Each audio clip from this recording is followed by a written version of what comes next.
ನಮಸ್ಕಾರ ಸ್ನೇಹಿತರೆ, ಸುಪ್ರಪಂಚಕ್ಕೆ ಸ್ವಾಗತ. ನಾನು ಸುಮಾ. ನಮ್ಮ ಬೆಂಗಳೂರು ಬಸವನಗುಡಿಯಲ್ಲಿ ಕಡಲೆಕಾಯಿ ಪರಿಷೆ ಶುರುವಾಗಿದೆ. ಯೂಶ್ವಲಿ ಇದು ಯಾವಾಗಲೂ ಕಾರ್ತಿಕ ಮಾಸದ ಕಡೆ ಸೋಮವಾರ ದಿಂದ ಶುರುವಾಗಿ 3 ದಿನ ಇರ್ತಾಯಿತ್ತು. ಬಟ್ ಈ ಸತಿ ತುಂಬ ಫೇಮಸ್ ಆಗಿರೋದ್ರಿಂದ, ಈಗಂತೂ ಸೋಷಿಯಲ್ ಮೀಡಿಯಾದಲ್ಲೆಲ್ಲ ತುಂಬ ಫೇಮಸ್ ಆಗಿ ಜನ ಲಾಸ್ಟ್ ಇಯರ್ 2024 5 lakhs ಪೀಪಲ್ ಇಲ್ಲಿ ವಿಸಿಟ್ ಮಾಡಿದರು. ಹಾಗಾಗಿ ಈ ಸರಿ 5 ದಿನಕ್ಕೆ ಎಕ್ಸ್ಟೆಂಡ್ ಮಾಡಿದ್ದಾರೆ. ಇದು ನಾವು 1 ಗಂಟೆ 12 ಗಂಟೆಗೆ ಹೋಗಿದ್ದು. ಅಷ್ಟೊತ್ತಿಗೆ ಹೋದರೆ ಓಕೆ, ಮ್ಯಾನೇಜಬಲ್, ನಾವು ಹೋಗ್ಬೋದು, ಸುಮಾರು ನೋಡ್ಕೊಂಡು ಆರಾಮಾಗಿ ಬರ್ಬೋದು. ನೀವೇನಾರು ಮಿಸ್ ಬಟ್ ಅದು ಚೆನ್ನಾಗಿರೋದು ಸಂಜೆನೇ ಲೈಟ್ಸ್ ಎಲ್ಲ ಹಾಕ್ಬಿಟ್ಟು. ಆದರೆ ಕಾಲಿಡೋಕ್ಕಾಗಲ್ಲ, ಅಷ್ಟು ಜನ ತುಂಬ್ಕೊಂಡು ಬಿಡ್ತಾರೆ. ಒಂದು 5 ಈಗಲೇ ನೋಡಿ ಈ ಥರ ಇರುತ್ತೆ 12ವರೆಗೆ. ನೆಕ್ಸ್ಟ್ ನಾವು ಆ ಕಡೆ ಎಲ್ಲ ಸುತ್ತಾಡ್ಕೊಂಡು ವಾಪಸ್ ಈ ಪ್ಲೇಸಿಗೆ ಬರೋಷ್ಟೊತ್ತಿಗೆ 2-2:30 ಆಗಿರುತ್ತೆ. ಅಷ್ಟೊತ್ತಿಗಾಗಲೇ ಜನಗಳು ತುಂಬ ಜಾಸ್ತಿ ಆಗೋಗ್ಬಿಟ್ಟಿರ್ತಾರೆ. ಹಾಗೆ ನಮ್ಮ ಕಡಲೆಕಾಯಿ ಪರಿಷೆ ತುಂಬ ಫೇಮಸ್ಸು. ಇದಕ್ಕೊಂದು ಕತೆ ಸಹ ಕನೆಕ್ಟ್ ಆಗಿದೆ. ಈ 450-500 ವರ್ಷಗಳ ಹಿಂದೆ 16th ಸೆಂಚುರಿಯಲ್ಲಿ ಇಲ್ಲೆಲ್ಲ ಕಡಲೆಕಾಯಿ ಬೆಳೆಯೋ ಜಾಗ ಇದು. ಸುಂಕೇನಹಳ್ಳಿ ಅಂತ ಇದೆಲ್ಲ ಇಲ್ಲಿಂದ ನೆಕ್ಸ್ಟ್ ಬುಲ್ ಟೆಂಪಲ್ ರೋಡಿಗೆ ಕನೆಕ್ಟ್ ಆಗುತ್ತೆ. ಅದು ಈ ಜಾಗಗಳಲ್ಲೆಲ್ಲ ಸುಂಕೇನಹಳ್ಳಿ, ದಾಸರಹಳ್ಳಿ ಅಂತ ನೆಕ್ಸ್ಟು ಎಲ್ಲ ಕಡೆನೂ ಕಡಲೆಕಾಯಿನ ಬೆಳೀತಾಯಿದ್ರು ಮುಂಚೆ ರೈತರು. ಆವಾಗ ಏನಾಗ್ತಿತ್ತಂತೆ, ಒಂದು ಬುಲ್ ಎತ್ತು ಬಂದುಬಿಟ್ಟು ಅವನ್ನ ಎಲ್ಲ ತಿಂದಾಕ್ಬಿಡ್ತಿತ್ತಂತೆ. ಅವ್ರು ಬೆಳೆದಿದ್ದು ಬೆಳೆನೆಲ್ಲ ಹಾಳು ಮಾಡ್ತಾಯಿತ್ತಂತೆ. ಆವಾಗ ಅವ್ರಿಗೆ ಸಿಟ್ಟು ಬಂದುಬಿಟ್ಟು ಒಂದು ಸರಿ ಕೋಲ್ ಹಿಡ್ಕೊಂಡು ಓಡಿಸ್ಕೊಂಡು ಹೋದಾಗ ಅದು ಹೋಗ್ಬಿಟ್ಟು ಬೆಟ್ಟದ ಮೇಲೆ ಹೋಗ್ಬಿಟ್ಟು ನೋಡಿ, ಇದೊಂದು ಸ್ಪೆಷಲ್ ಇದೆ, ಅದಕ್ಕೆ ಹೇಳ್ತೀನಿ. ಇಲ್ಲಿ ಅಕ್ಕಿ ಮೇಲೆ ಮತ್ತು ಕೀ ಚೈನಿಗೆಲ್ಲ ನೇಮ್ ಎಲ್ಲ ನೀವೇ ಹೇಳಿದ್ದು ಬರ್ಕೊಡ್ತಾರೆ. ಅಕ್ಕಿ ಮೇಲೂ ಬರೀತಾರೆ, ಆ ಕಡೆ ಇನ್ನೊಬ್ಬರು ಬರೀತಾರೆ, ಇವರು ಕೀ ಚೈನ್ ಮೇಲೂ ಬರೀತಾರೆ. ತುಂಬಾ ಚೆನ್ನಾಗಿರ್ತಿದ್ದು. ನಾವು ಯಾವ ಕಾಲ ಒಂದು 25 ವರ್ಷದಿಂದ 30 ವರ್ಷದಿಂದ ನಾವು ಕಡಲೆಕಾಯಿ ಪರಿಷೆಯಲ್ಲೂ ಇದನ್ನು ನೋಡ್ತಾ ಇದ್ದೀವಿ. ಒಬ್ಬರು ಬಂದು ಆ ಥರ ಬರಿತಾ ಇರ್ತಾರೆ. ಸೊ ನಾನು ಹೇಳ್ತಾ ಇದ್ನಲ್ಲ, ಬುಲ್ಲು ಎಲ್ಲರೂ ಸಿಟ್ಟು ಬಂದು ಕೋಲ್ ಹಿಡ್ಕೊಂಡು ರೈತರು ಹೋದಾಗ ಮೇಲೆ ಹತ್ಕೊಂಡೋಗಿ ಗುಡ್ಡದ ಮೇಲೆ ಹೋಗಿ ಅದು ಕಲ್ಲಾಗ್ಬಿಡ್ತಂತೆ. ಆವಾಗ ಅವರಿಗೆ ಒಂಥರ ಅಯ್ಯೋ ನಂದಿನೇ ಏನೋ ಬರ್ತಾ ಇದ್ದಿದ್ದು ಅಂತ ಹೇಳಿ ಆವಾಗಿಂದನೂ ರೈತರು ಏನು ಮಾಡೋಕ್ಕೆ ಶುರು ಮಾಡಿದರು, ಅವ್ರು ಬೆಳೆದ ಬೆಳೆನ ಫಸ್ಟ್ ಇಲ್ಲಿ ತೊಗೊಂಡು ಬಂದುಬಿಟ್ಟು ದೇವರಿಗೆ, ಬುಲ್ಗೆ, ಅದೇ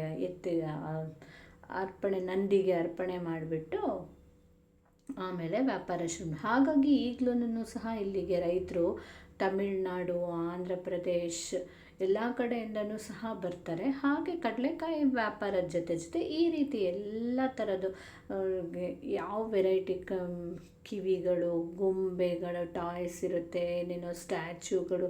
ನಿಮಗೇನು ನಮ್ಮಂಥ ಬೆಂಗಳೂರಂಥ ಮೆಟ್ರೋಪಾಲಿಟನ್ ಸಿಟಿಯಲ್ಲಿ ಈ ಥರ ಜಾತ್ರೆ ಥರದ ಪ್ಲೇಸ್ ಇನ್ನೆಲ್ಲೂ ನಿಮಗೆ ಸಿಗ್ಲಿಕ್ಕೆ ಸಾಧ್ಯ ಇಲ್ಲ. ಖಂಡಿತ ಕರ್ಕೊಂಡು ಹೋಗಿ, ಮಕ್ಕಳನ್ನು ಬಿಡಬೇಡಿ. ಇಲ್ಲಿ ಎಲ್ಲಿಂದಾದರೂ ಒಂದು ಸರಿ ಬೆಂಗಳೂರಲ್ಲಿ ಎಲ್ಲೇ ಇದ್ದರೂ ಬಂದು ವಿಸಿಟ್ ಮಾಡಿ, ಅಷ್ಟು ಚೆನ್ನಾಗಿರುತ್ತೆ. ಒಂಥರ ಹಳ್ಳಿ ವಾತಾವರಣ, ಎಲ್ಲ ನಮಗೆ ಏನು ಬೇಕು ನಮ್ಗೆ ಸಿಗುತ್ತೆ ಅಂತ ಹೇಳ್ಬೋದು. ಇಲ್ಲಿ ಬಂದುಬಿಟ್ರೆ ಪಿಂಗಾಣಿ ಪಾತ್ರೆಗಳಂತೆ ಏನೇನು ಥರದ ಮನೆಗೆ ಬೇಕಾಗೋ ಯೂಸ್ ಆಗೋಂಥ ಈ ಅರಿಯೋ ಕಲ್ಲುಗಳು, ಆ ಥರ ಎಲ್ಲ ಥರದ ವೆರೈಟಿ ನಮಗೆ ಸಿಗುತ್ತೆ.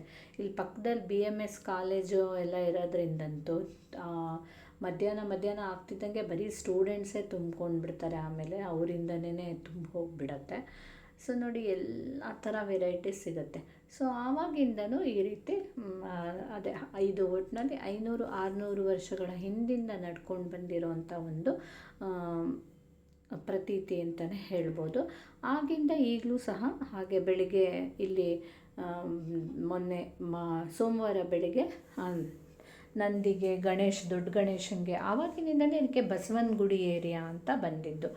ಬಸವನ ಗುಡಿ ರೈತರಲ್ಲಿ ಆಮೇಲೆ ದೊಡ್ಡ ದೇವಸ್ಥಾನ ಕಟ್ಟಿಸ್ಬಿಟ್ಟು ಅಲ್ಲಿ ಪೂಜೆ ಎಲ್ಲ ಮಾಡಿಕೊಂಡು ಈ ರೀತಿ ಮಾಡ್ತಾರೆ. ಹಾಗಾಗಿ ಮೊನ್ನೆನೂ ಸಹ ಇದು ಇನಾಗ್ಯುರೇಟ್ ಆಗಿದೆ. 17ರಿಂದ 21 ನೋಡಿ, ಈ ಥರ ಇದೆಲ್ಲನೂ ಬರುತ್ತೆ. 5 ದಿನ 21ನೇ ತಾರೀಕು ತನಕ ಇರುತ್ತೆ ಇದು.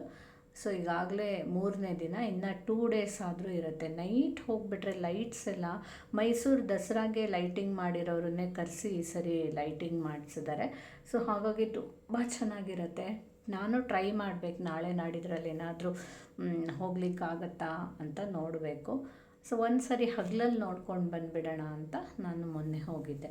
ಸೊ ನೋಡಿ, ಈಗಾಗಲೇ ನಾವು ಆಗ ತೋರಿಸಿದ್ದೆ ಇದೇ ಜಾಗನ ಎಷ್ಟು ಖಾಲಿ ಇತ್ತು. ಇವಾಗ ನೋಡಿ ವಾಪಸ್ ನಾನು ಹೋಗ್ತಾ ಇರುವಾಗ ಎಷ್ಟು ಆಲ್ರೆಡಿ ಜನ ತುಂಬ್ಕೊಂಡ್ಬಿಟ್ಟಿದ್ದಾರೆ. ಹಾಗೆ ಇನ್ನೊಂದು ಚೂರು ಹೊತ್ತು 5 ಗಂಟೆ ಆಗಿಬಿಟ್ರೆ ಸಂಜೆ ಮೇಲೆ ಕಾಲಿಡೋಕ್ಕೆ ಇಲ್ಲಿ ಜಾಗ ಇರಲ್ಲ, ಅಷ್ಟು ಜನ ಸೇರ್ಕೊಂಡ್ಬಿಡ್ತಾರೆ. ಸೊ ಒಟ್ಟಿನಲ್ಲಿ ಒಂದು ದೊಡ್ಡ ಸಿಟಿಯಲ್ಲಿ ಹಳ್ಳಿಯ ವಾತಾವರಣ, ಜಾತ್ರೆ ಹೇಗಿರುತ್ತೆ ಅನ್ನೋದು ನೋಡಬೇಕು ಅಂದರೆ ನಾವು ಖಂಡಿತ ಬಸವನಗುಡಿ ಕಡಲೆಕಾಯಿ ಪರಿಷೆನ ವಿಸಿಟ್ ಮಾಡಲೇಬೇಕು. ಇಲ್ಲಿ ಏನು ಸಿಗಲ್ಲ ನಿಮಗೆ, ತಿಂಡಿಗಳು, ವೆರೈಟೀಸ್, ಚಾಟ್ಸ್ ಇರುತ್ತೆ. ಈ ಥರ ನೋಡಿ ಗೊಂಬೆಗಳೆಲ್ಲ ಇರುತ್ತೆ, ಥರ ಥರದ ಚಾಟ್ಸ್ ಇರುತ್ತೆ. ಆಮೇಲೆ ತಿನ್ನಲಿಕ್ಕೆ ಏನು ಜ್ಯೂಸ್ಗಳಂತೆ ಎಲ್ಲ ಇರುತ್ತೆ. ನಿಮಗೆ ಆರಾಮಾಗಿ ಬಂದುಬಿಟ್ಟು ಸುತ್ತಾಡಿಕೊಂಡು ಹೋಗ್ಬೋದು, ಅಷ್ಟು ಚೆನ್ನಾಗಿರುತ್ತೆ. ಸೊ ನೀವು ಸಹ ಖಂಡಿತ ಇಲ್ಲಿಗೆ ಬಂದು ವಿಸಿಟ್ ಮಾಡಿ, ಆಯಿತಾ.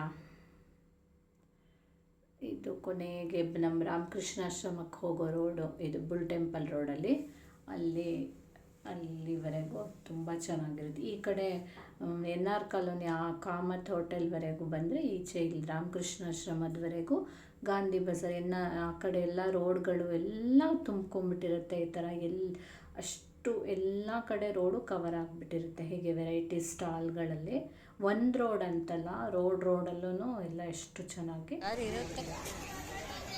ಖಂಡಿತ ನೀವು ಸಹ ಬಂದು ವಿಸಿಟ್ ಮಾಡಿ, ಮಕ್ಕಳನ್ನು ಕರ್ಕೊಂಡು ಅಂತ.